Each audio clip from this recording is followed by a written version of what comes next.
Hello student, कैसे हैं आप लोग।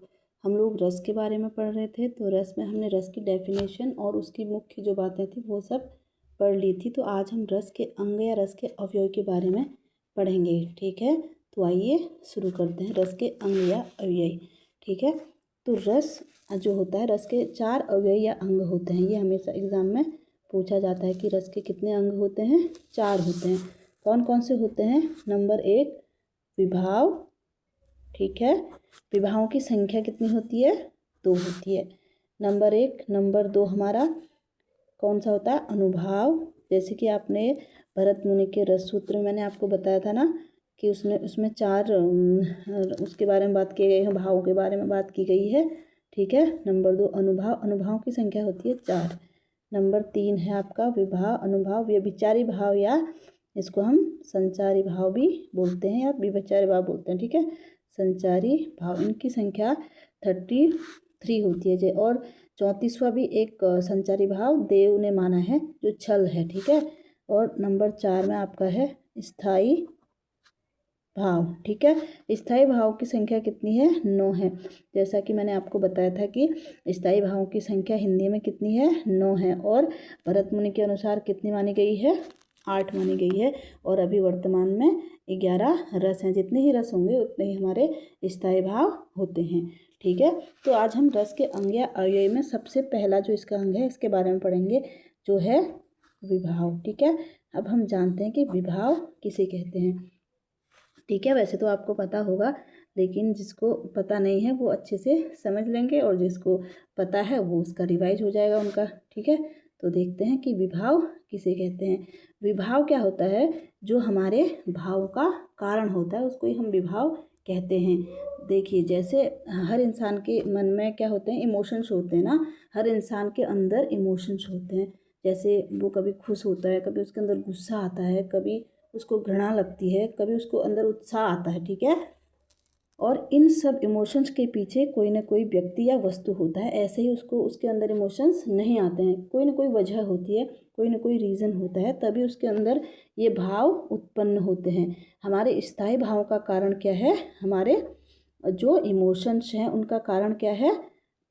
विभाव ही है। विभाव मतलब क्या होगा कि जैसे कोई व्यक्ति होगा या कोई वस्तु होगा, उसी के कारण हमारे इमोशंस क्या होंगे?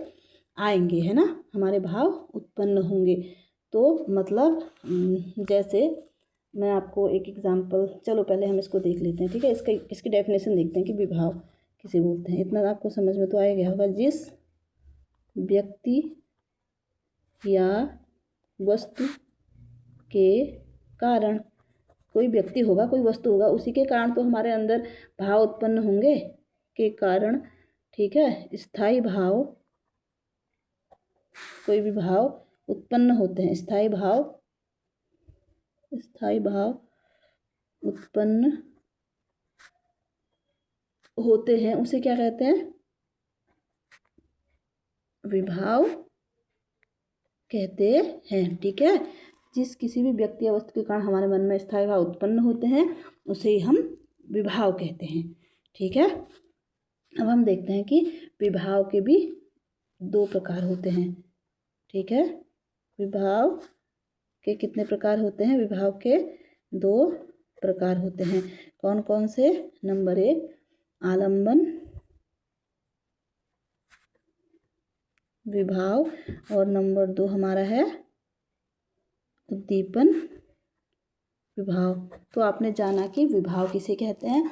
विभाव कोई जिस भाव का कारण होता है, और विभाव के 2 प्रकार होते हैं। विभाव के भी 2 प्रकार होते हैं, आलम्बन विभाव और उद्दीपन विभाव। अब हम देखते हैं कि आलम्बन विभाव किसे कहते हैं। आलम्बन विभाव, आलम्बन विभाव क्या होगा? देखो, आलम्बन विभाव क्या है? जैसे जिसके कारण हमारे मन में भाव उत्पन्न होता है। कोई ऐसा व्यक्ति जिसके कारण हमारे अंदर, जैसे कोई व्यक्ति है, जैसे राम सीता को ले लो। ठीक है, जैसे राम हैं, उनके अंदर सीता के लिए प्रेम उमड़ रहा है, तो किसको देख के उनके अंदर प्रेम आ रहा है? सीता को देखकर। तो सीता क्या हो गई? आलम्बन विभाव हो गई। ठीक है, ये क्या हो गया? जिसके कारण, आलम्बन समझ में आ गया ना। जिसके कारण हमारे मन में जो होते हैं, हमारे मन में भाव उत्पन्न होते हैं। ठीक है, आलम्बन क्या होता है? जिसके कारण हमारे मन में भाव उत्पन्न होते हैं। इतना समझ में आ गया ना। और जो आलम्बन होता है वो भी हमारा 2 प्रकार का होता है। ठीक है, बहुत लंबा है ना ये। आलम्बन क्या है? आलम्बन भी 2 प्रकार का होता है। आलम्बन भी 2 प्रकार का होगा। नंबर 1 आश्रयालंबन और नंबर 2 विषयालंबन। नंबर 1 आश्रयालंबन और नंबर 2 विषयालंबन। अब आलम्बन 2 प्रकार का कैसे होगा? अब हम देखेंगे कि आश्रयालंबन किसे कहते हैं। देखो, आश्रयालंबन जैसे कि मैंने अभी बताया ना कि राम जो हैं वो सीता को क्या करते हैं? प्रेम कर रहे हैं। ठीक है, उसको उसके प्रति उनके मन में प्रेम का भाव जागृत हो रहा है, राम के मन में हो रहा है। यानी कि राम सीता को क्या कर रहे हैं? आश्रय दे रहे हैं। ठीक है, अपने मन में उनके प्रति प्यार उमड़ रहा है, तो वो सीता को आश्रय दे रहे हैं। ठीक है, तो राम क्या हो गए? हमारे आश्रय, जो राम हो गए वो क्या हो गए? आश्रयालंबन हो गए। ठीक है, राम क्या हो गए? आश्रयालंबन को हम ऐसे देख सकते हैं, जो क्या करे? जो आश्रय दे। अब आप किसको समझ लेना, ठीक है। तो राम दे रहे हैं ना सीता को आश्रय, तो ये आश्रयालंबन हो गए। ठीक है, प्रेम किसको उमड़ रहा है? राम को, राम के मन में उमड़ रहा है, तो राम क्या हो गए? आश्रयालंबन हो गए। ओके, राम क्या हो गए? आश्रयालंबन हो गए। और विषयालंबन क्या हो गया? जो विषय है हमारा, विषयालंबन में क्या आ जाएगा? जैसे कि सीता है, आया समझ में? सीता क्या है? विषयालंबन है, जो विषय हो हमारा, जो विषय हो। विषय का कौन है? सीता है। सीता के प्रति प्रेम उबड़ रहा है ना, सीता को वो आश्रय दे, तो वो आश्रयालंबन। और जो विषय कौन है? सीता है। तो सीता क्या हो गई? जैसे मैं आप लिख देती हूँ, राम और सीता। ये आपको अच्छे से समझ में आ गया कि आश्रयालंबन और विषयालंबन क्या है। सीता क्या है? सीता क्या है? विषय है उनका, है ना, वही तो विषय है, उसी से तो प्रेम कर रहे हैं। ठीक है, तो विषयालंबन में आ गई। ठीक है, अब हम देखते हैं, हमने इतना देख लिया ना, हमारा जो है आलम्बन विभाव हो गया। अब हम देखते हैं नंबर 2 उद्दीपन विभाव। नंबर 2 में क्या है? उद्दीपन, आलम्बन विभाव और उद्दीपन विभाव 2 होते हैं ना विभाव। अब हम देखते हैं उद्दीपन विभाव। उद्दीपन विभाव क्या होता है? चेष्टाएं होती हैं। ठीक है, जो हमारी क्या होती हैं? हाँ ठीक है, जो हमारी चेष्टाएं होती हैं। चेष्टाएं क्या हैं? देखो, अब चेष्टाएं क्या है? जैसे राम सीता को प्रेम कर रहे हैं। ठीक है, और सीता क्या कर रही हैं? अलग अलग चेष्टाएं कर रही हैं।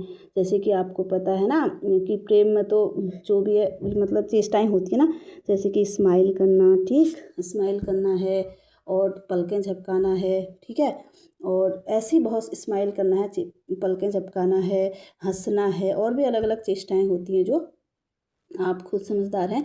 तो ये क्या हो गया? हमारा चेष्टाएं हो गई। ये क्या होती हैं? जो हमारे भाव हैं उनको और ज़्यादा उत्तेजित करने का काम करती हैं। जो चेष्टाएं हैं ये क्या करेंगी? उत्तेजित करने का काम करेंगी। तो राम को और ज़्यादा प्यार उमड़ेगा, है ना, राम को उनके प्रति और ज़्यादा प्यार आएगा। तो ये क्या है? हमारा चेष्टाएं हैं, यही हमारी उद्दीपन विभाव होती हैं। देखिए, अब उद्दीपन विभाव भी हमारा 2 प्रकार का होता है। ठीक है, उद्दीपन कितने प्रकार का होता है? उद्दीपन भी 2 प्रकार का होता है। ठीक है, कौन कौन सा?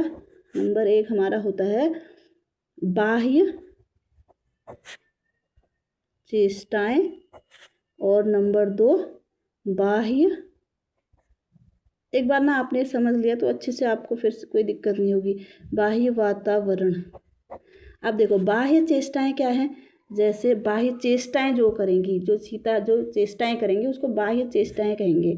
जैसे कि क्या करेंगी वो?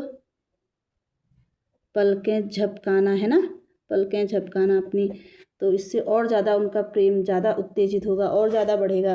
ठीक है, मुस्कुराना, मुस्कुरा देंगी, मुस्कुराना आदि। ठीक है, जो उनकी एक्टिविटी होगी वो क्या होगा? जो उनकी चेष्टाएं होंगी वो आपका बाह्य चेष्टाएं में आ जाएंगी। आया समझ में।